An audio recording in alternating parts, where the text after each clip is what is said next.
Magandang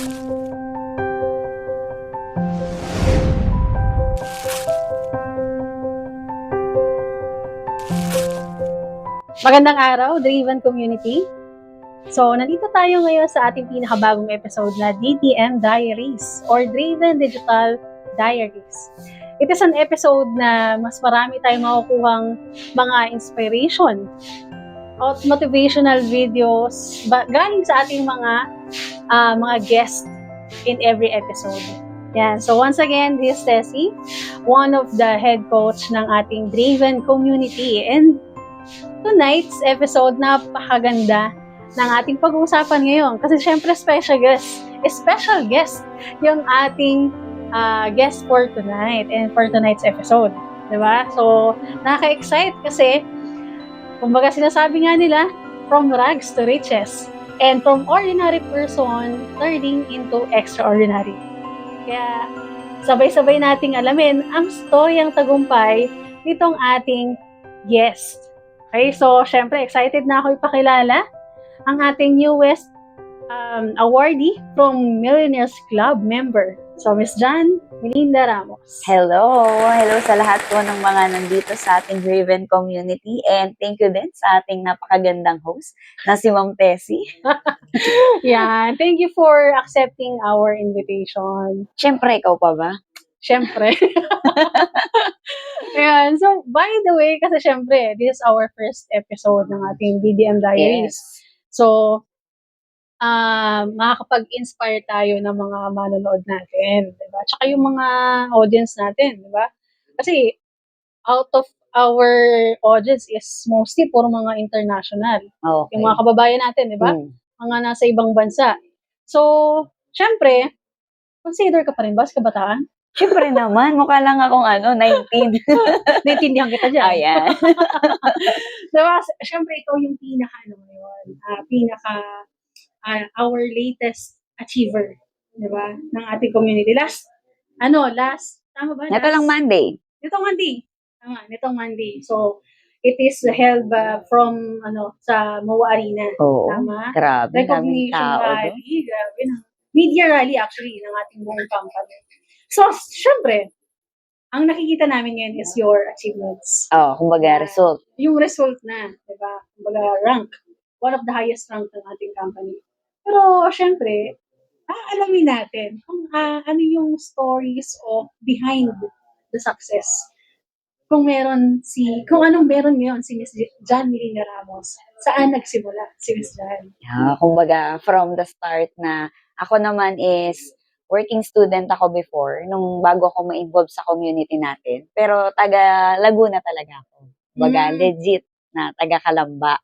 Lehitimo. Pinag-aalog mo. Diba? Legit na taga Kalamba talaga ako. And my parents, di naman ako nag-raise up sa mayaman as in talagang may kaya. Kumbaga, sapat lang. Alam mo yung kumakain naman ng dalawa o kaya pag binobonus, 3 beses sa isang araw. Hanggang sa, syempre, lumaki ako sa sa hindi maayos na pamumuhay. Kumbaga, para sa akin. Kasi, syempre, iba-iba naman tayo kung paano din tayo na palaki. Ang father ko dati, family driver siya. Ang mother ko, plain housewife. Pero yung housewife na mother ko, sumaside racket na siya even before pa. Okay. Oo. Maraming pinagkakakita. Oo, yung nanay ko kasi parang alam mo yun, parang kilala ng mga lahat ng mga kapitbahay. Yan yung nanay ko. Kasi may mga may mga nagbebenta siya ng mga Avon. Yun ang ginagawa niya dati. Nagbebenta siya ng mga cosmetics, Natasha, nagpapa-order siya. Yun ang dating pinagkakakitaan niya. So kami, since nire-raise up kami ng aking parents. Kaya lang kayo magkapatid? 4 kami magkapatid. Tapos pang second ako. Okay. Tapos hanggang sa, since si mother ko, siya din naman yung unti-unti na nakikitaan ko yung nanay ko parang sobrang sobrang pagmamahal niya sa amin. Talagang ibubuhos niya talaga lahat. Talagang, yung parang pagdating sa sakripisyo, parang nakikita ko siya yung mas nagsasacrifice, di ba? Ganun. Di ba? Kaya saludo sa mga nanay dyan, di ba? Hindi naman sa inaangat, pero kadalasan, kumbaga, siya yung nakikita ko. Kumbaga, naging role model siya sa akin before. Habang lumalaki ako, parang nakikita ko sa sarili ko na gusto ko katulad ng nanay ko na madiskarte. Doon yung nag-start.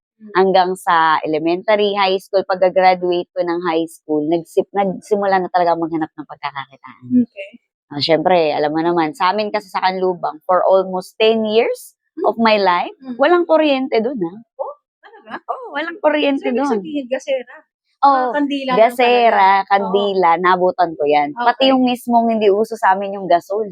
Ang uso sa amin yung inihipan, alam mo yung parang sa ano? May tubo? Oo, yun dito. Inihip yun ang ano sa amin, yun ang uso sa amin. Kaya sabi ko sa sarili ko, parang gusto ko naman magkaroon ng pagbabago sa pamumuhay na meron kami kasi ang hirap din naman kapag ang buhay nyo parang kung ano lang meron, yun lang yung mapaghahatian. Ako medyo parang gusto ko yung medyo sobra-sobra naman. Ganyan. Kaya nag-start ako magtrabaho. Nag-start ako mag-work, first work ko, sa burgeran ng kapitbahay namin. Nagtayo siya ng franchise. Sabi nga daw nila, sa isang pamilya, may isang aangat na mangarap ng mataas. Para mag-i-stand out na ako na magtatrabaho. Pero kung tutuusin, second ako dapat yung panganay. Pero ako hindi. Pero lalaki yung panganay. Lalaki yung panganay namin. Sabi ko, sige magtatrabaho na ako 15. Nung mga panahon na yun, sa totoo lang, ma'am, kahit sa'yo ko lang ito sasabihin. Hindi ako marunong sa gawaing bahay. Hindi na alam. Huwag mo lang masyadong sabihin. Hindi talaga. Kasi yung nanay ko, sa sobrang talaga ron, organize sa bahay, gusto niya siya lahat. Nagbuhugas, naglilinis, mga ganyan, hands-on. Pati nga pagbalalaba Sometimes pati underwear ko, kahit nag-high school na ako, siya pa din tayo lang nakakaalam. Kaya pagdating sa mga trabaho, yun yung parang medyo pa ako kakapain ko pa. Higit sa lahat, parang hindi ako sanay. Ayun, umpisahan, luto, alam ko lang naman kumain. Pero kasi nung time na yun, di ba, sabi mo nga, nagtatrabaho ka ng time na yun. So ibig sabihin, parang ang thinking ng nanay mo, ang pinaka-support na lang niya, yung mga gawaing bahay. Kasi para pag uuwi ka na galing ng trabaho, wala ka nang gagawin. Wala na akong gagawin. Kumbaga yun na yung tinutukan mo. Kumbaga ang support na lang ng nanay mo, yung maibigay or mapagsilbihan ka na talaga. Kumbaga, talaga siya, hands-on mother talaga siya. Kaya ayun, doon ako nag-start, nagtrabaho sa burgeran. Yun nga lang, ang problema, nagtatalsikan sa akin yung mga mantika. Kapag umuwi ako, ayun pinapagalitan ng nanay ko. Kaya naghanap na naman ako ng ibang trabaho. Pero nagtagal ka doon? Nagtagal ako doon, mga months lang. Months lang ako doon. Trial lang talaga. Hanggang sa pumasok ng kindergarten school ang kapatid ko, doon ako nag-assist. Nag-assist ako ng mga bata sa isang public school. So matalino ka? Sakto lang. Alam mo, sabihin mo, diskarte. Diskarte lang. Sakto lang. Sakto lang. Hanggang sa tutorial, pinasok ko din yun. Nag-tutor pa ako ng mga bata. Pero pala mag-alaga ng bata, no? Siyempre, no? Nasa ko din yun. Yung pag-aalaga ng bata na makukulit. Doon na subok ang pasensya ko. As in, alam mo yung gustong-gusto mong kurutin na lang yung bata. So, mahaba pasensya mo? Ay, humaba na. Nung una hindi, di ba? Nung humaba na yung pasensya ko. Hanggang sa nakilala ko yung isang manager sa Jollibee. Doon niya ako in-approach. Nasabi niya, Dan, parang di kaya tabagay dyan. Ganda ng intro. Magkakilala talaga ngayon? Doon lang kami nagkakilala sa school na yon. Kasi 'di ba kapag mga elementary school, parang may mga nag-o-organize ng mga event, tas yung sa Jollibee sila yung parang Christmas party, mga ganun. Okay. So ibig sabihin, doon lang kayo nagkakilala? Doon lang kami nagkakilala ng mga time na yun. Tapos nalaman niya, I'm 17 years old na that time. So 17 na ako, sabi niya, pwede, sabi niya, pwede ka na mag-apply sa Jollibee. Narinig ko, Jollibee, napangiti agad ako. Sabi ko, libre po ba pagkain dyan? Yun talaga unang tinanong kay sabi niya, oo naman, libre naman yung pagkain. Sabi ko, okay, sige, try ko po mag-apply. So, that was my first time na nag-apply sa isang fast food. And doon ako medyo kinabahan. Pero 17 ka ng time yun? 17. Ang malupit nan, sa Dole kasi, kahit parents consent, yun? Okay. Pwede so, parang siya. makapasok ka? Oo, parang makapasok ako. Tapos, during that time, parang yung contract mo na 6 months, dapat pasok doon na mag-18 ka na. Pumasok naman ako. Diba? Pasok yung age ko dati. Maligaya ka na nung time. Siyempre, maligaya na ako ng mga time na yun. Excited ako. Kala ko madali magtrabaho sa Jollibee. Yung pala, ganun pala siya, kahirap. Kasi, nung umpisa na patapat ako sa sa front, alam mo yung mag-take ng order, ganyan yung mga trabaho nila doon. eh hindi naman po gano'n kapalan ng mukha ko. 'Di ba? Hindi naman gano'n kakapal mukha ko. Kaya nung nahiya ako, sabi ko parang hindi ko kakayanin. Alam mo yung mga first time mo na work, parang inisip mo na parang di yata kaya. Di ko yata magagawa. Sabi ko, pasok niyo na lang po ako sa kitchen. Di ba? nasa mga pagkain eh. Oo, doon ako sa pagkain. Parang akala ko kasi mga food test lang din gagawin ko doon, di ba? Titikman mo yung spaghetti. Besides, akala ko din, kaya ako nagtrabaho sa Jollibee, malalaman ko yung secret ingredient ni Jollibee. Oo. The Yun ang good gustong thing. malaman ng lahat, Oh, di ba? yes. Very Yung sauce ng controversial. spaghetti. Yes. Kung paano, anong nilalagay sa Chicken Joy, kung bakit hinahanap-hanap, mga tipong ganun. Ayun, good news. Fast food nga siya. Ibig sabihin taking instant. Yeah, Hindi mo instant. malalaman. Oo, hindi mo malalaman. Hanggang sa, ayun nga, first time of work, syempre, kadalasan, mahirap, hindi ganun kadali, pero para sa family, kakayanin. Tsaka hindi na pumasok sa akin noon dati na makapagbalik pa ng pag-aaral. Kumbaga parang na-stop na yung thinking ko na wag ka na mangarap makapagtapos ng pag-aaral kasi ako parang feeling ko nun parang provider na ako. Yun yung tingin sa, Oo. parang yun yung naiisip mo sa sarili mo. Oo, parang hindi ka na feeling ko kailangan magtapos ng trabaho, ng pag-aaral. pag-aaral. Kasi dapat, kailangan mo mag-provide. Yes, Kasi provider kumikita na. ka na, di ba? Oo. Di ba kapag kumikita ka na, parang may isip mo na, okay, this is life. Okay. Kasi parang nasanay ka ng kumita. So, ibig sabihin, mag-eager ka pa rin ulit na kumita. Oo, ganun. Hanggang sa, meron lang isang manager din sa akin na tumapik siya sa akin. Kasi during that time, 3 years na ako sa Jollibee. Sa 3 years kong yun, halos nasa ulo ko na lahat. Paggawa ng spaghetti, palabok, Chicken Joy, all around yun. Sa 3 years kong yan, sabi niya sa akin, alam mo dyan, dapat nag-aaral ka na lang. Sabi niya sa akin ganun. Okay. As in, alam mo yung talagang, Sino yung nag-approach sa'yo? Yun din yung nagsabi sa'yo? Hindi, iba na siya this Magkaiba na. time. Okay. Oo, iba na siya this time. Kumbaga, siya na yung parang nanay-nanayan ko sa Jollibee. Sabi niya sa akin, alam mo, dapat nag-aaral ka na lang. Kasi 1 year na lang sana, dapat gagraduate ka na kung sakali na nag-aaral ka. Dati, hindi ko naisip na pwede kong gawin. Pero nung time na yon, hindi ko alam kung bakit parang iba yung tama sa akin. Parang feeling ko May that impact? time, oo, may impact, kakaiba, malakas. Diba? Parang sabi ko that Parang time, eye-opener. parang nagbukas yung thinking ko na, nga no, parang doon ko lang naisip, sayang pala yung 3 years ko that time. Okay. Na hindi ako naggawa ng paraan or way ko para hindi makapag-aral. So sabi ko, sige, try ko na mag-aral habang nagtatrabaho. And then, nag-aaral habang nagtatrabaho, hindi siya ganun kahirap para sa akin. Kasi nga, hands-on ako sa Jollibee, kaya ko na siya. And sa pag-aaral naman, madali lang naman mag-aaral eh. Parang may kakaiba dyan sa sinasabi mo. Madali mag-aral pag friendly ka.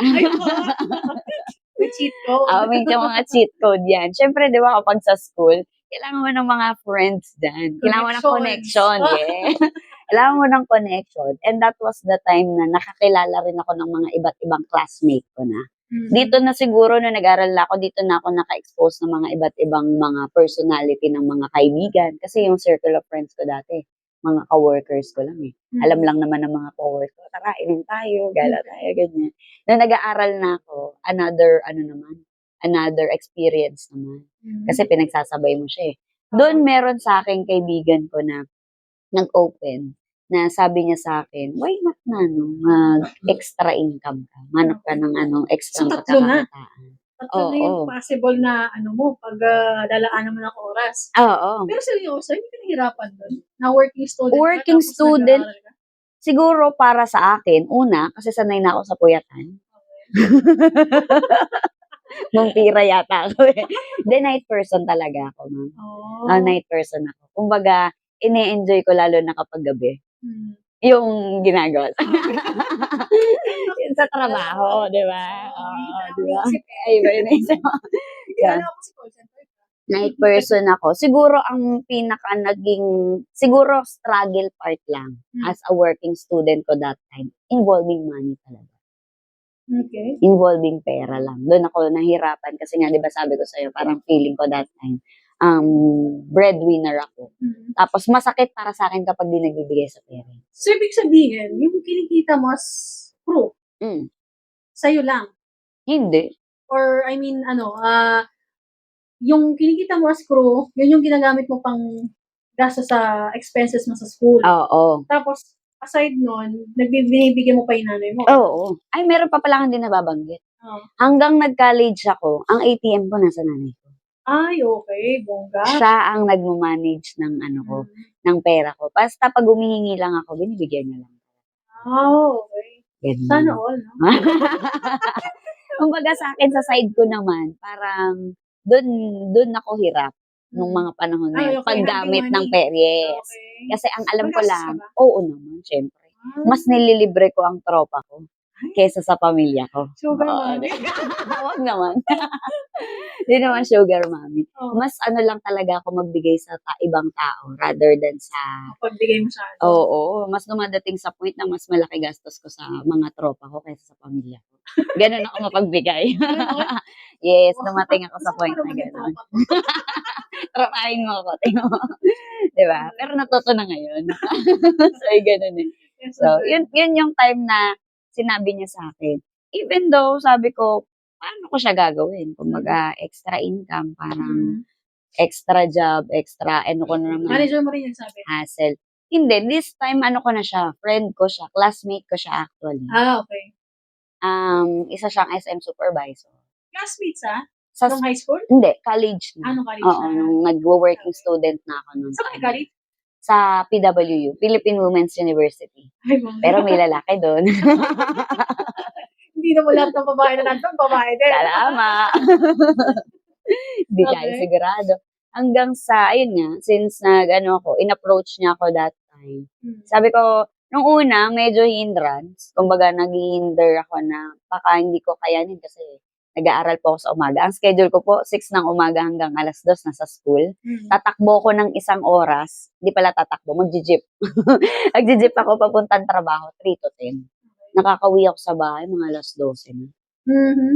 Kaya sabi ko, paano gagawin? Anong extra job yan? Hindi ko siya mahindian. Alam mo kung bakit? That time, magmi-midterm exam na. So, panggastos ang kailangan? Hindi naman sa panggastos. Siya ang kopyahan ko that time. Nung exam ko, oo. Kaya sabi ko, baka hindi ako makapasa, delikado na. O, diba? Kaya sabi ko, ano nire-request na to? Kasi hindi mo pagbibigyan pag di ko pinagbigyan yan, lagapak tayo, kawawa tayo. So, yung time na yun, dun niya ako na-approach na pumasok into business. Even though, ma'am, meron ng mga nag-a-approach sa akin dati. Okay. Way back before pa. Pero hindi ko naman ina-acknowledge. Kumbaga, parang doon lang ako nakatingin sa, may ginagawa na ako, di ko na kailangan ng extra. Parang ganun yung naisip ko that time. Pero during that day na sinabi niya sa akin, medyo struggle din talaga ako doon. Kumbaga, parang tumiming siya ng pagkaka-approach sa akin. Sakto sa timing? Oo, parang tumiming siya ng pagkaka-approach sa akin. Sabi niya sa akin, dan baka gusto mo ng pandagdag sa mga expenses mo. And naisip-isip ko nun talaga, ma'am, 3rd year college na ako, inisip ko na talaga umalis sa school Tanggalin ko na talaga siya Mag-work na lang ako. Hanap na ako ng ibang trabaho. Kasi almost 6 years na ako nun sa Jollibee Oo, nahirapan na ako. Take note, ma'am, 3,000 lang ang binabudget ko kada buwan. Oh, 6 buwan? Yes, 3,000 lang binabudget ko. Oo naman. Libre food sa Jollibee. Basta madiskarte ka. Makakalibre ka talaga. So, those time na na in-approach na ako, sabi ko parang, sige, try ko. Kung sakasakali, baka ito din yung mas makatulong din sa akin. So, doon ako na-expose sa pagbe-business that time. Siguro doon na nag-start na mas maging open-minded ako that time. Pero nung umpisa talaga, as in doubt, marami akong doubt sa isip ko na baka hindi mag-click, baka hindi siya mag-work, baka masayang lang din yung effort or time na ilalagay ko dito. Maraming question. Pero ma'am, lahat yun natanggal. Sa isang snap lang. Alam mo kung bakit? Pagpunta namin ng office, nung in-involve niya ako doon, nakita ko yung kakuro ko sa Jollibee. Okay. Yung kakuro ko na yun sa Jollibee dati, kilalang-kilala ko. Single dad siya at walang-wala din sa buhay. Nung mga panahon na kuro kami. Pero grabe, ma'am, nakita ko, nagbago talaga siya. Ang laki ng pinagbago. Alam mo, malayo pa lang, parang feeling mo bango-bango na. Okay. Oo. Nung naligo, naayos, parang nag-iba pala itsura. Mukhang artista, gano'n. Mukhang tao. Mukhang tao na siya, gano'n. Hanggang sa sabi ko sa sarili ko, nung nakita ko siya, sabi ko, "Kuya, bakit ka nandito?" Sabi ko, yun yung unang approach ko sa kanya. Sabi niya, "Nandito nagnenegosyo ako." Tapos medyo formal pa magsalita. Alam mo yun?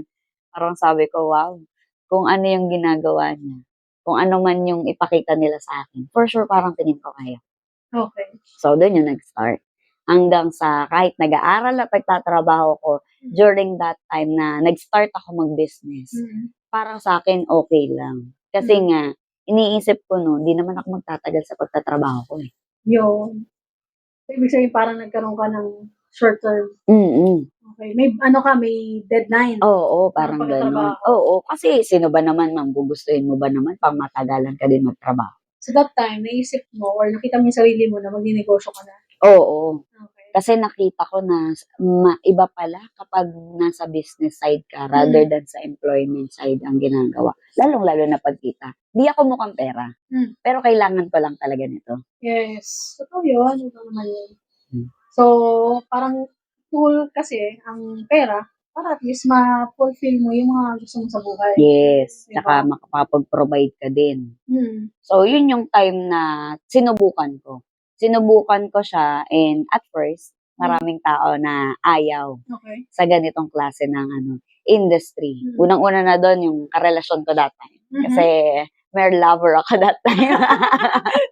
Diba? Ayaw niya. Second doon is my family. Hindi man nila sinasabi na negative sila, pero the way they act, diba? The way they act, nararamdaman ko yun. Kilala ko kasi parents ko. Hindi lang nagsasabi, pero alam ko against sila. Kasi ang gusto lang din nila, makapag-graduate ako ng pag-aaral during those time. And third is my friends. Diba sabi ko sa'yo, mabarkada ako.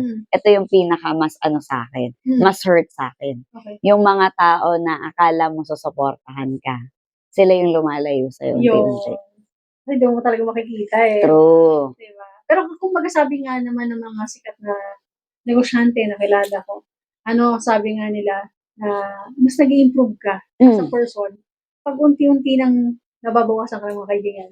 Oo. Diba? Yung natitira, yun yung talagang mag-i-impart ng buhay. Yes. Kumbaga parang sila yung mas masasabi mo na quality friends. Oo. Mga quality na friends mo sila. So, during that time, parang sabi ko sa sarili ko, wala pala iba ang aasahan sa buhay.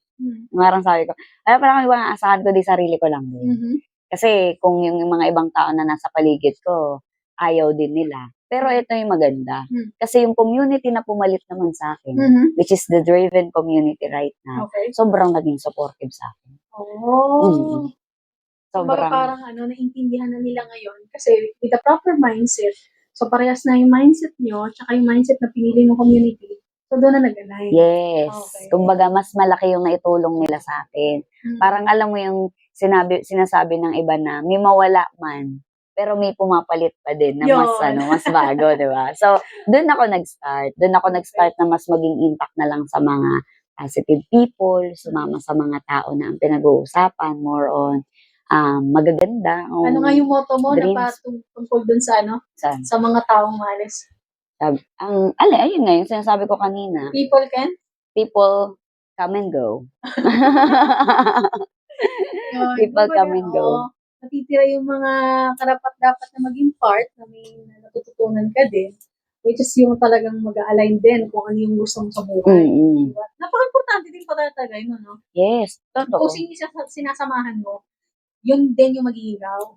Yes. Diba? Kung halimbawa, sumama ka sa mga tao na nangangarap. Diba? Natututong mangarap. Sabihin, matututo ka rin mangarap. Oo. Diba? Kung positive yung mga taong sinamahan mo, magiging positive ka rin.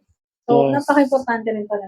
Oo, importante yun lalong-lalo na kasi sila yung sila yung mga tao na mas magbibigay pa sa'yo. Influence. Oo, mas magbibigay pa sa'yo ng mas magandang pananaw sa buhay. Yun yung pinaka-the best ko. So, during that time, after 1 year, nakapag-resign ako sa trabaho ko. Okay. Tinanggal ko din ang pag-aaral ko that time. Talagang sagadang taking risk. Oo, talagang taking risk ng risk talaga. Nag-ano ka? Yung third year ka naman na, ba't tinapos? Inisip ko, di ko naman kakailangan yung diploma. Okay. So, anong ginawa mo nung time na yun? Full time sa business. Pinull time ko siya. Take note ni kahit naipon nun, wala rin ako. Pero teka lang, ano yung isang bagay na nakapag-convince sa'yo para i-drop yung dalawang importanteng bagay sa'yo? Kasi Nakapag-convince syempre, sa akin. importante sa'yo yung pera eh. Mm-mm. Di ba? Para makapag-provide ka everyday sa sarili mo, sa gastos mo, sa pamilya mo. Mm-mm. Di ba? And then the second time, second thing, yung pag-aaral mo. Which is 1 year lang, graduate ka na. Mm-mm. Ano yung isang bagay na nakapag-convince sa'yo? Eto yun. May nakilala ko milyonaryo. Okay. Tapos, during that time, idol siya sa lahat ng industry ng business na meron kami. Idol ko din siya. And then, kumain kami ng dinner. Sinama ako ng mentor ko. Okay. Tapos, nung time na yon, doon ako nagtanong sa kanya. Mm. Sabi ko sa kanya na, ang status ko po ngayon, working student ako. Mhm. Sabi niya, bakit nag-aaral at nagtatrabaho ka pa? Ganun talaga yung reaksyon niya. Kaya ako, sabi ko, kasi parang may pang-sustain ako habang ginagawa ko yung business. May pera ako. Sabi niya sa akin ganun. Sabi niya, magkano ba kinikita mo kada buwan? Sabi ko, ang natitira lang po sa akin, 3,000 lang. Kasi nga, yung the rest ng sweldo ko, for school na. Sabi niya, tanong ko sa'yo, yung 3,000 na bang yan, kayang kitain sa ginagawa mo negosyo? Okay. Sabi ko, yes. Bakit hindi mo alis eh? Bakit hindi mo na lang full time kung kaya mo naman palang kitain dito? So, that's my open up realization that time. That time, di ako nakatulog. Yun yung parang trigger point mo. Oo. Kumbaga parang nag-isip-isip mo, no? Di ba? Totoo. Kasi sinasabi niya, pag hindi ka nakatulog dun sa mga sinabi sa ng tao, ibig sabihin, na-realize mo na yun. Na-open yung utak mo, parang tagal-tagal ko na ginagawa yun. Tapos, pwede pala yun. Yung time na yun, sabi ko, I'll do whatever it takes. Okay. Kaya tinaranggal ko. Nalis ko talaga. Pag-aaral ko, pagtatrabaho ko that time. And then I do it full time. Mm-hmm. Sabi ko nga sa sarili ko, parang wow, parang ko yung nagawa. As in zero talaga ako. Wala talaga pera that time. Mm-hmm. Ang ginawa ko, lakasan ng loob.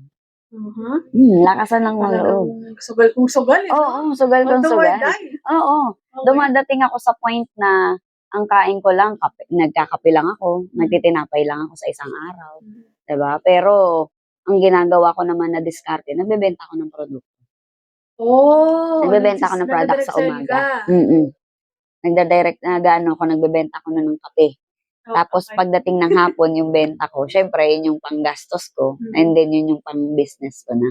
Kasi field dati. Hindi naman siya online dati. So, doon ako talagang inano ko yung sarili ko. Ginapang ko talaga yung sarili ko. Na ipinush ko na, hindi, ito yung decision ko. Kasi laban mo na yun. Oo, laban ko talaga. Ito talaga gagawin ko. Mo na yung decision yes, dumating sa point na nagwa 1, 2, 3 ako. Walang nakakaalam to, di ba? Kababae mong tao eh. Discarding malupit yes, discarding yan. Oo. Di ko makalimutan yun kasi training yun eh. Hindi ko po pwedeng ma-miss yung training ng business ko. Okay. Kaya sabi ko, sige, alis na lang ako. Diba? Ganun ang ginawa ko. Pag uwi, diskarte din. Oo nga, dami kung anong kailangan mong gawin, ano pwedeng mangyari para i-survive mo yung... Kung sabi nga naman nila sa lahat ng negosyo na gusto nating gawin, pero nakita mo yung sarili mo na hanggang, kumbaga panghabang buhay na doon, or yun yung gagawin mo, gagawin mo talaga lahat eh. At saka isa sa mga hindi madali na process, yung nagsimula ka. Totoo yan. Lahat ng nagsisimula sa lahat ng bagay, doon talaga. Talagang, alam mo yung gigipitin ka. Talagang as in, parang isasagad na yung lahat ng problema.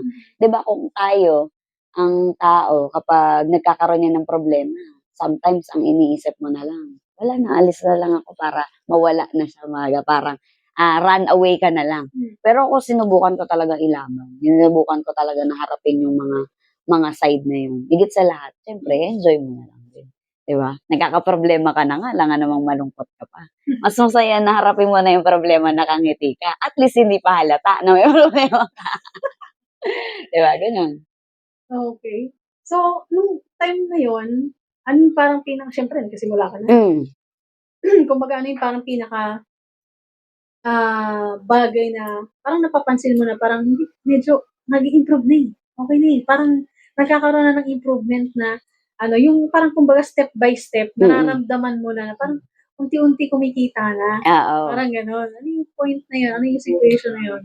nung nakikita ko na yung mga tao ko, syempre sa business, di ba, may mga kinikater kang tao. Nung dumadami na yung numbers ng tao na nahahandle ko that time. Okay. Kasi sumasabay na din doon yung income. Higit sa lahat, personality development. Ang laki ng Yun. nabago sa akin sa personality ko. Kasi hindi naman ako ganito talaga na as in na ganito na ngayon. Dati, napaka-easy lang ng pasensya ko. Diba? Alam mo yan, sabi mo, mahaba pasensya alam, mo. hindi yung pasensya ko kapag in regards with the business na. Iba kasi yung nagiging attitude natin kapag nandun ka na sa sa ginagawa mo. Parang sa trabaho. Di ba iba yung ugali mo sa trabaho? Iba pag nasa bahay ka. Oo. Di ba Iba ganon? pag mga Iba, kaibigan mo. nag-iiba ka, di ba? Ganyan na. Nung mga time na yun, talagang, syempre mainit yung ulo mo, wala kang pera eh. Diba? Nakakainit ang ulo. Nakakainit na, nakaka-blood pa yon. So, yun yung mga personalities ko, higit sa lahat, napaka-bossy type ko. Ganun ako. Hindi ko masyadong iniisip yung ang tawag dito, hindi ko masyadong iniintindihan sinasabi ng iba. Lalong-lalo na kapag they suggest me na mas maganda ganito, ganyan, ganito. Close-minded ka sa mga ganon. Oo, close-minded ako in terms of, yung parang babaguhin mo ako. Magang gusto mo lang. Kung sino ako, datanggapin mo ako. Okay. Ganun. Wala ka mag-adjust. Ako to. Yes, that's me. Ikaw mag-adjust, diba? Ikaw mag-adjust para sa akin.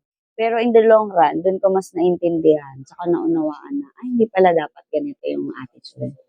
Dapat pala yung attitude ko, I'm willing to accept din kung sino ko. Para sa improvement. Yes, para mag-improve ako. Willing ako mag-accept ng mga mistakes ko. Willing ako na makorek ng ibang tao. At matutong makinig kahit na sino pa yung taong nasa harap ko. Okay. Kahit sino yan, no? Simple o malaking tao man yan. Yes. Diba? At least, para malaman mo kung ano yung pwede mong matutunan sa kanila. Na pwede mong may apply din sa sarili mo. So, nung time na yon, ano yung parang syempre, nagsimula ka, nandun ka na nakikita mo na yung konti-unting resulta. Diba? Syempre, sa pagsimula mo ng isang negosyo or kung ano mang field na pinili mo, diba? May struggling point na proseso. Hindi madali. Tapos nagkakaroon ka ng improvement. Diba? Syempre, hindi may iwasan. May mga challenges yan. Oo naman. Hindi may iwasan challenges nun. Una, naging challenges ko, syempre, in terms of yun nga, sa personality ko. Struggle talaga sa personality ko, promise. Kung sa sarili mo kalaban mo. Oo, parang ganun. Hindi ko alam, pero para sa akin yung pinaka-process ko in the industry, kaya siya nagiging prolong, kaya ang mahaba. Kasi yung sarili ko, hindi ko pa siya ganun nakikilala that time. Hindi ko pa ba na parang na-accept din ng ibang bagay. So, challenging part din sa akin. Second thing, challenging part sa akin, syempre, yung pag-cater ko ng mga tao ko. Kasi hindi ako sanay na, yung sasabihin ko, tapos di mo gagawin. Okay. Sanay ako na, kapag sinabi ko, dapat gawin mo. Oo. Bossy type nga. Bossy type nga kasi ako, di ba? Okay. So, pag-handle sa tao. Personality ko, pag-handle sa tao. And then, syempre, emotional. Babae eh. Nagiging reason out palagi eh. So, doon ako, nagkakaroon ng challenging part when it comes to emotion. Hindi mo makontrol pa yung sarili mo. Hindi pa talaga. Yun naman kasi yung first, process talaga, di ba? Pagkadating sa personality development na pag hindi mo pa nakakontrol yung emotion mo, so, ibig sabihin, hindi mo pa daw talaga kilala yung sarili mo. Oo, yes. Diba? Totoo yun. So, ano yung bagay na nakatulong sa'yo para sa dahan-dahang pag-improvement mo? Pag-improve ko? Malaking tulong yung mentor ko. Kasi siya din yung halos na nag-guide sa akin. Siya yung halos nagko-correct din sa akin. Siya din yung mas nagsasabi ng mga mas dapat kong gagawin. Ano ba yung dapat? Ano ba yung hindi? Kahit na minsan paulit-ulit ako ng pagkakamali. Diba? So, ganun. Inunti-unti. Oo. Kumbaga parang ayaw mong pakinggan, pero kailangan mo makinig. Ganung point. So, kailangan, numble down ko lang talaga yung sarili. Naging willing ba ako na sundin kung ano man yung sinasabi. So, ibig sabihin, napaka-importante na pagka papasok ka sa isang industry, especially sa mga negosyo, anong negosyo man yan, napaka-importante ng may mentor. Yes. Okay. Kasi syempre, ang mentor ay? Siya kasi yung mas nakakakita ng mga ginagawa mo. Ano yung mga changes na kailangan mong baguhin. higit sa lahat, kumbaga parang tayo, sometimes, meron tayong hindi nakikita, na nakikita niya, Nakikita nila. oo, na siya yung nagtatama, papunta dun sa pinakagusto mo talaga. Lalong-lalo na kapag nakuha niya na yung mga achievement na gusto mo. Kasi alam na niya yung process. Yes, nadaanan niya na eh. Oo, ganun. So, ibig sabihin, parang shortcut niya na lang yung daan na kung ano yung mga mali niya noon, nasabihin niya sa'yo. Oo. Which is, syempre, ano naman yun, kumbaga sa first process, hindi mo maintindihan. Oo, sa una, hindi mo maintindihan talaga. Unless ikaw maka-experience, no? Pinapagawa yun, hindi ko maintindihan. Yes, ikaw ganon. naman, may gusto kang sarili. Oo, may sariling desisyon. Oo, diba? Ganon. So, ano yung para namang, so along the business, along the journey na ginagawa mo yung negosyo pinili mo, di ba? Ano yung sa tingin mo, na naging biggest challenge mo? Biggest challenge ko, ayun nga, in terms of my emotion. Kumbaga, hindi ko rin ganun control kasi ang emotion side ko eh, when it comes to my family. Sa personal, syempre, personal meron din. Pero, pero unti-unti na bago na. Pero dito sa family na lang, di ba? Sa family ko na lang. Ito yung biggest part ko nung nagbe-business ako. Di ko talaga makalimutan to. Dumating kasi sa time na nagkaroon ng problem in terms of my family, my parents. Nag-away sila during that time. Okay. And then, di ko rin nakalain na they tend to be na maghiwalay. Siyempre, kung ikaw naman, anak, ayaw mo na magkaroon ka ng broken family during that time. So, inalam ko. Kasi, nung mga panahon na nag-full time na nga pala ako, hindi na ako sa bahay kasi natutuloy. Oh, okay. Nag-apartment na ako that time. Tapos, nung tichinek ko kung ano yung nagiging problem nila. So, ayun nga, nagkaroon ng third party ang aking father. Oh. Hanggang sa dumating yung time na barangay siya. Sino barangay? Nakulong siya. Kasi nga, yung father ko din mismo. Ang tatay mo yung mismo nakulong? Oo. Until now, nakakulong din siya. Meron siyang naging karelasyon, 17 years old. So, yung nanay nun, that time. So, parang consider as child abuse? Oo, parang child abuse talaga yung laban niya. And then, ayun nga, di ba kapag mga ganong cases, kailangan magpapiyansa ka pa. Oo. Ako halos nagsisimula pa lang din naman ako sa pag-business ko eh. Kumbaga, yung income ko, hindi pa ganun talaga ka-stable that time. So, dun ako nagkaroon ng thinking sa sarili ko na kailangan bilisan ko. So, downside din pala yun sa nanay mo? Sobra-sobra. Ang nanay ko nun, during that time, sobrang stress din. Okay. Parang gusto niya na din talagang, alam mo yun. Ano ginawa ng mga kapatid mo? Yung mga kapatid ko, nung una, galit na galit din naman sila sa father ko. Kaso, sabi ko sa kanila, wala naman tayong magagawa eh. Kasi, desisyon niya yun, ganun yung ginawa niya. Kung ano yung risk na meron siya, eto na yun, yung kinakaharap natin. So, anong kailangan natin gawin? Hanap tayo ng solusyon. So, pinagpapiyansa yung father ko that time na 100,000 pesos. Yun yung ikinabibigat ng loob ko. Kasi during that time, sabi ko, bakit hindi pa ako kumita ng ganun kalaki? Nung mga nagsisimula pa din ako nagbi-business nun. Pero sabi ko nga, kanya-kanya din naman ng, process yan, lalo na sa negosyo. Ganun naman, hindi naman agad, kakastart mo pa lang, kikita ka agad ng malaki. Depende na lang kung talagang nagre-risk ka ng malaki. Pero during that time, sabi ko, yun. Parang ayun yung nagsasabi sa akin na, bilisan mo, kailangan gawin mo na yung pinaka-best part mo dito sa business. So, paano nyo na-overcome yung situation? First, sinandel ko muna parents ko. Kasi hindi ako magiging okay, hindi ako magiging panatag kapag yung nanay ko ganun siya.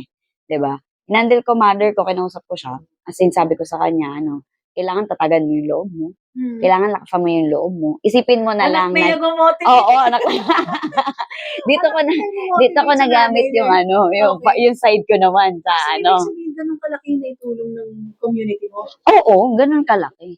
Na to the point, kahit nanay ko minomotivate ko. Ini-inspire ko. Sabi ko na lang sa kanya, isipin mo na lang, nagpunta ng ibang bansa yung tatay ko. O babalik na lang siya mga after kung ilang years man siya doon. Ganun na lang din sinabi ko sa mga kapatid ko. Kasi sabi ko, wala naman tayo magagawa eh. Unless na you have the money. Yan saan. Pero kung wala, we don't have any choice. Kailangan we face the reality. Ayun yung ginawa niya. Yes. Nandal ko talaga nanay ko noong umpisa. After na naging okay na nanay ko, kinarap ko naman sarili ko. Doon, ayun yung time na kinakausap ko na yung sarili ko. So, ibig sabihin pala, ang ginawa niyong naging solusyon, hinayaan niyo na muna siya doon sa loob. Oo. Kasi Kasi wala akong pera eh. Oo. Kumbaga emotionally, kinausap mo muna silang lahat. So, inayos mo muna yung emotion mo. Oo, emotion muna. Kasi parang ganito, kapag nagkakagulo ang pamilya, walang maayos na desisyon yan eh. Kapag uunahin nila, mag-iyakan tayo dito. Alam nga, di ba? Hindi sinabi ko, mag-iyakan tayo dito. Mapapalabas ba yung father ko kung mag-iyakan man tayo dito maghapon, magdamag. Ilang drum, iyakin mo mother, wala na yung magagawa. Kasi pera pa din yun. So, yun yung inayos ko talaga sa kanila. Side nila emotion. Okay. Pero, kumbaga nagdaan ng mga, lumabas na yung tatay mo na. Hindi pa, until na nandun pa rin siya. Ay, Nasa until Mountain, now. oo. Okay. So, ilang taon na siya doon? 3. 3 years na. Pero, ilang years ba dapat ang imprisonment? Sa kanya kasi, ang ato sa kanya, 12 years. 12 years? Oh, okay. So, siguro, ayun yung parang pinaka-lesson niya na sa buhay. Yes. Na huwag nang ulitin. Oo, ulitin yung mga ganun bagay. Kasi, don't think of it. Kasi pagka, halimbawa, nagawa niyo nga ng paraan yun. Ilabas niyo yung tatay niyo. The question is, magtitino kaya siya sa susunod na kabanata? Yes. Diba? So, kumbaga, pero maganda nga yun. Move on.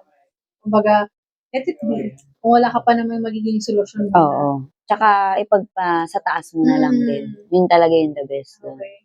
So, ayun yung parang pinaka-biggest challenge. Okay.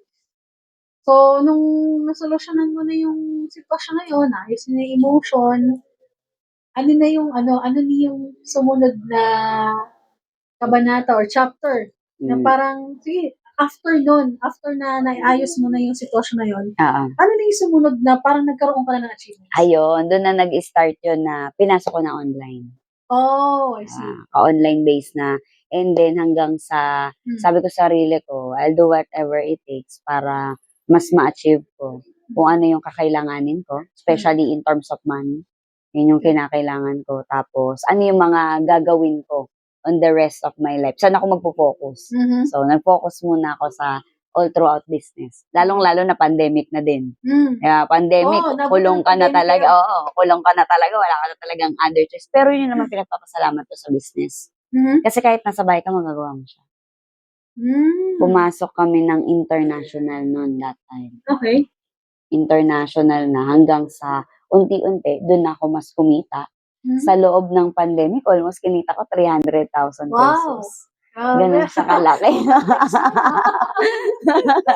So, kumita ka ng 300,000 noon? Yes. As online? Oo. Tapos ang maganda pa ng pandemic, diba? Samantalang yung iba, nakakulong sa loob ng bahay, hindi makalabas, hindi makadiskarte ng sarili niya, hindi makapagtrabaho. Tapos ikaw kumita ka ng 300,000, Sana all.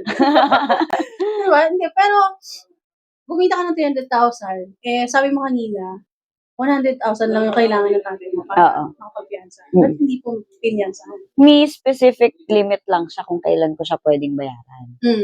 Kapag hindi mo siya na-hit or hindi mo siya nabayaran, sintensya na yun ng 12 years ng father. Oh. So, ibig sabihin, kung 3 years na siya doon sa loob, kailangan niya nang tapusin yung 12 years. Yes, kailangan niya na.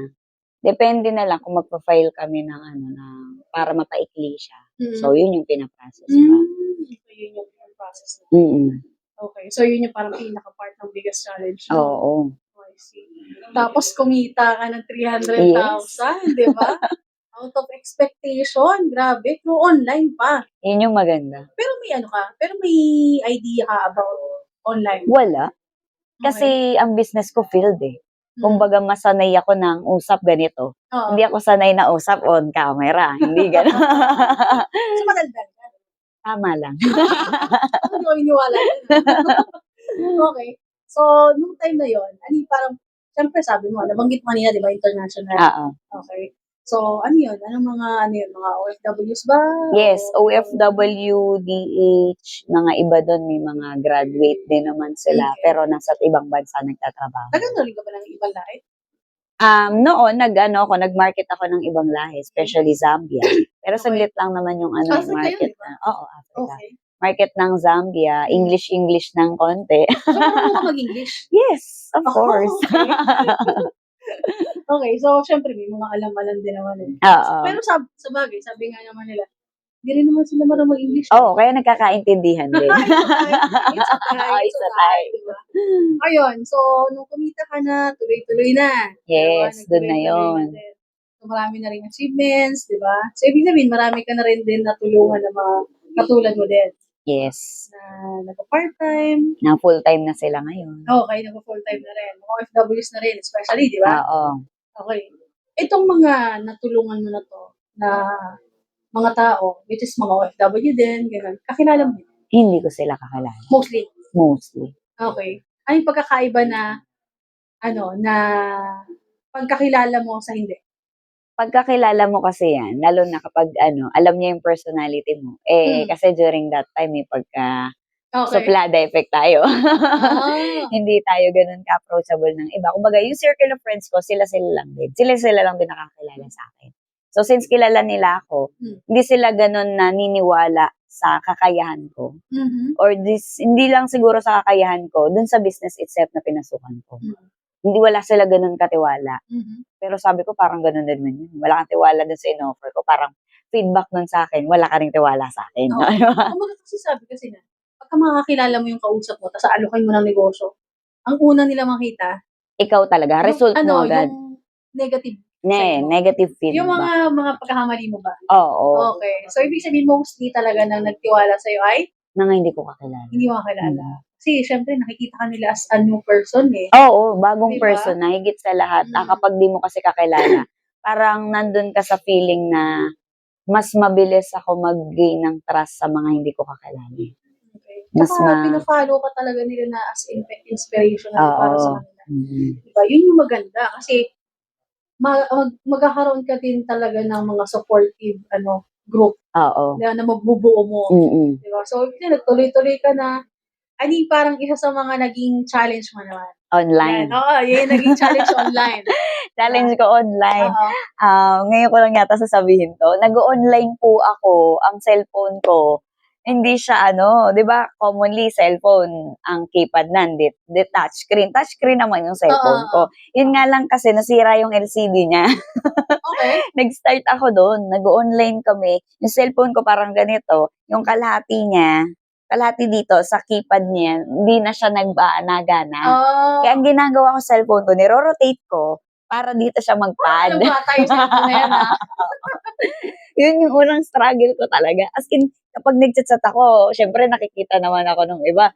Talaga, anong ginagawa mo sa cellphone mo? Ba't mabalik-baliktad ka? Kasi nga nasira yung phone ko. So, yun yung pinaka-first struggle ko. Pero, hindi ko siya nakikita struggle. Mas naging eager pa ako noon na sabi ko, kailangan kumita ako para mapalpan ko yung cellphone ko that time. Second thing naman, naging hindrance ko, pagharap po sa camera. Okay. So, hindi ko malaman. Camera shy ka talaga. Hindi naman sa camera shy. Kumbaga, pag siguro may kausap na ako sa camera, parang hindi ko pa mas ganun na-express yung gusto kong sabihin. Unlike sa ganito na expressive ka magsalita. Kasi doon, di mo naman ganun. Di mo alam kung attentive pa yung kausap mo. Kung nakikinig ba talaga siya or hindi. Parang ayun yung mga ganun yung mga struggle ko. 13 internet din. Kasi I need to buy. Kailangan maglo-load pa. Data. Oo, nagde-data pa nun. Kumbaga, kailangan mo din yun pang startup mo. And then, syempre, sarili ko din na kailangan mas improve ka pa ng improve sarili ko. Nandun ako sa part na kailangan matutunan ko to. Kasi ako dati, ang thinking ko, ito lang alam ko. Parang gano'n. Ito alam ko field ako ito lang alam ko, ito lang gagawin ko. Pero nung inintroduce na si online days, doon ako nag-come up na kailangan gawin ko na siya.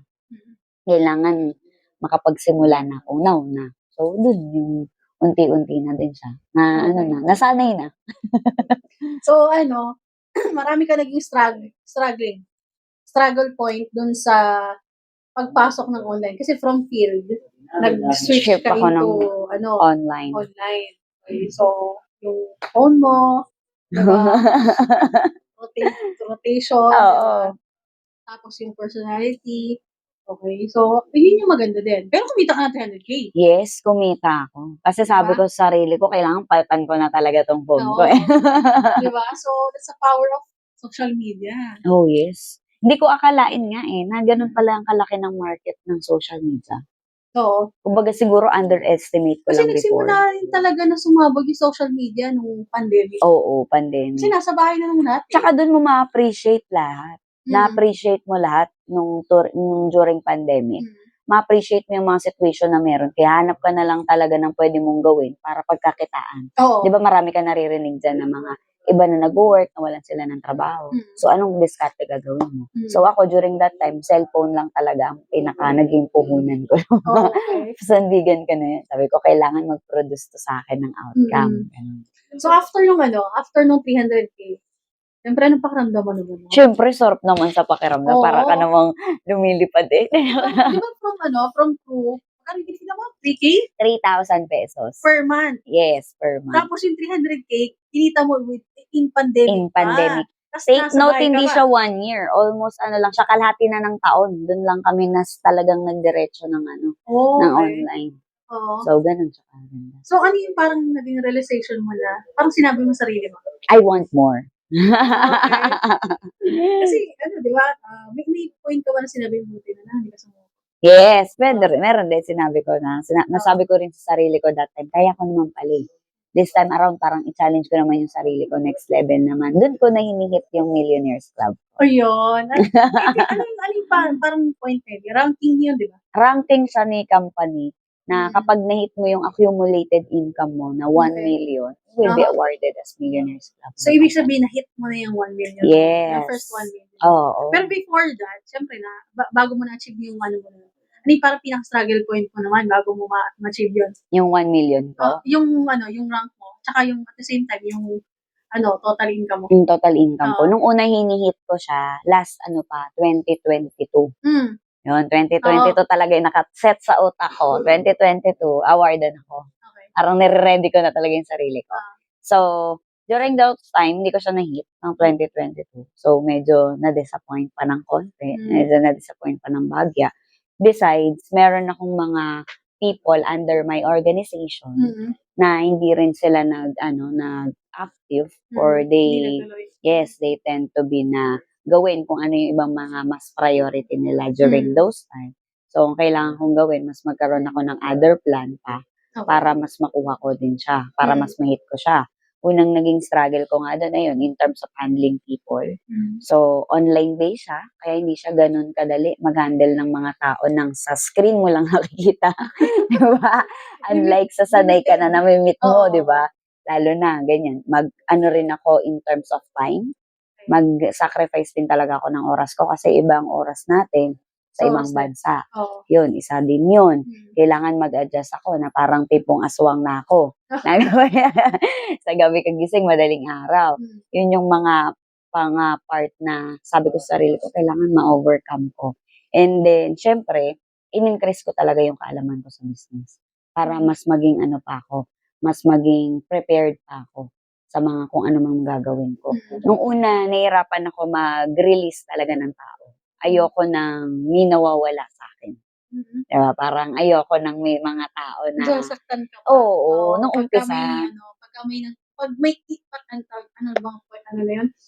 nasasaktan ka pa emotionally pagka may mga taong iniiwanan ka. Oo, kasi feeling ko na sa community ko parang ko sila eh. Sila mga anak ko na sila. Diba? Kumbaga parang ikaw nanay, meron ka nawawalang anak, diba? Hanapin mo yan. Higit sa lahat, parang aanuhin mo din yung sarili mo eh. Titingnan mo rin yung sarili ko. What am I do wrong? Ano yung ginawa ko? Bakit naging ganun yung nangyari? So, sabi nga ng mentor ko, di naman not totally ikaw yung may kasalanan. Kumbaga, other people, sila din yung nagkakaroon ng kasalanan. Kaya, I accept the fact. Nasabi ko nga, di ba, people, come and go. Diba? So, accept the fact I accept it na ganun talaga eh. may kulang sa'yo. Oo. Or tsaka, wala, hanggang doon lang yung parang pinaka-kontrata nyo eh, no? Parang hanggang doon lang siya eh. Kumbaga, inilaban mo, siya hindi niya na kayang ilaban. So, yun yung move forward. So, nag-move forward na lang ako ng mas mabilis nun. Inapit ko siya ngayon 2023, and then sabi ko, magiging birthday gift ko siya sa akin. Wow, okay.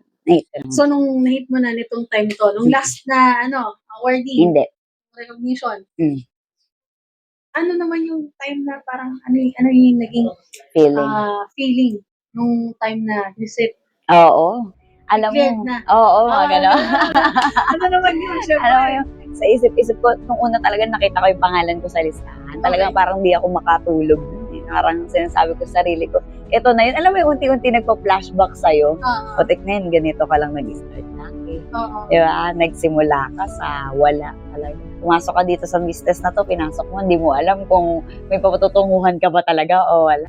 Pero as the times goes by, eto na yun dyan. Parang sinasabi ko sa sarili ko, eto na yung worth the wait na.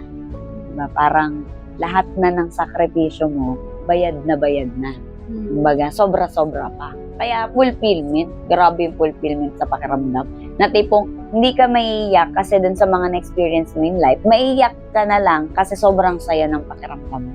Okay. Oo. So, kumbaga parang walang katulad na nararamdaman. Oo, mga feeling ganun. Hindi, alam mo yung parang every achievements kasi nakaraan. In every achievements kasi na na-experience natin sa buhay nila, sa buhay natin, is hindi mawawala yung nagpa-flashback lahat ng pinag- Oo, bakit nga ganun, no? Diba? Pero may time talaga na may time na iyak ka na lang bigla. Oo. Yun yung time na naiyak na lang ako bigla. Bago ako matulog, naiyak na lang talaga ako bigla. Parang sabi ko sa sarili ko, galing mo ha. Natawid mo ha. Oo, gano'n. Oo, sarili ko talaga. Ang sabi nila, nakikipag-connect ka nga, nakakapag-connect ka daw sa sarili mo, in inner you, nang ikaw lang mag-isa. Oo, totoo. So, kumbaga, doon mo nakikilala yung sarili mo. Doon ka nakakapag-recharge ng internal peace mo. Diba? So, syempre, ito na. Nakita mo na. Yes. Nasa listahan ka na. This is it. Qualified na ako. Qualified na. So, nung time na yun, palapit na ng palapit yung araw. Recognition time. Yun. Ano naman yung time, ano naman yung feeling na palapit ka na dun sa stage? Yung nakapila na ako doon. Sa mismong event na, mismong event talagang tinitignan ko yung buong MOA Arena. Sabi ko, grabe, daming tao. Sabi ko nga doon sa kasama ko, alam mo ba, nag-start ako umattend sa ganitong event sa MOA. Nandun pa kami sa pinakataas. Diba? Nandun pa kami sa pinakatuktok kung natatandaan ko yung sarili ko. Parang sabi ko sa sarili ko, gusto ko din dumating yung time doon nandun ako sa baba. Kasi yung baba, di ba, VIP. Tapos sabi ko sa sarili ko, this is it. Lalo na, mas tumindi nung kasama ko pang na mother. Diba? Makita ko pa lang yung... So, ibig sabihin kasama mo nanay mo? Kasama ko yung mother ko nung ng awardee. Ang malupit pa niyan, makita ko lang na masaya yung nanay ko, mas lalong sumaya yung puso. Sabi ko nga yung award na to, hindi ko man kita nabigyan ng diploma. Pero wag kang mag-alala. Ginawa ko namang milyonarya sarili ko. Tapos ito, para to sa'yo. Inaward ko sa kanya. Yes. Diba? Kasi ito, sabi nila, ang parents na natin, mga magulang natin, pangarap ang magandang buhay para sa ating mga anak. Pero tayo mga anak, out of nowhere na hindi nila alam as a parents, na may pangarap din tayo para sa kanila. Yes. Diba na, mag-retired ka na, nay. Oo, mag-travel ka naman. Diba, ako naman. Diba? Kumbaga, magiging proud ka sa akin. Parang gano'n. So, that night, yung ginawa mo, yes, diba? Yes, yung ginawa ko talaga sa nanay ko.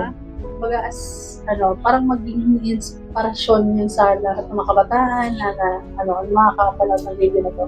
So, nung time na, syempre, makikita mo, yung nanay mo na, inabutan mo ng trophy. Oo, inabutan ko ng trophy, nanay. Ano yung parang feeling na, umayak yun umiyak yung nanay ko sa akin. Nag-speech ako ng konti, umiyak na Alam ko mapapaiyak yun Kasi hindi man siya ganon ka vocal din sometimes sa akin. Pero nararamdaman, hindi ko alam bakit ganun siya. Siguro parang bugso ng damdamin. Parang nararamdaman niya yung isa't isa. Diba? Marami man siyang gustong sabihin sa akin that time. Pero I know na mas pinipili niya na maging masaya palagi para sa akin. Sa lahat ng achievement. Nice. Diba? So, ilang taon ka na ngayon? 29. 29, totoo yan? Oo, legit yun. Kahit mukha ako 19 Diba? With the age of 29, syempre nagkaroon ka na ng personal achievements, and then aiming for more. Yes, aiming diba? for more. So, what's your next goal? Next goal ko naman, syempre mahit ko ng Global Ambassador na another rank ng company. One of the highest? Yes, one of the highest. And within next year, makapag-put up ng sarili kong online hub. And mabili yung first car. Wow, nice. MGZS Color Red. Ganda yun, Yun, so, syempre, It's an honor na maging guest ka tonight. Yan. And then it is our first episode syempre sa ating DDM Diaries. And then syempre sa mga nanonood ngayon ng video natin ngayon, syempre hindi maiwasan din may mga nanay, mga parents, 'di ba? Diba? And with your age, syempre may mga anak din sila. Makakakuha din yan sila ng inspiration with your story. So, thank you for sharing your story tonight. Pero syempre, bago tayo magtapos. Ano yan? We do fast talk. Grabe, napapast talk pa tayo DDM Diaries.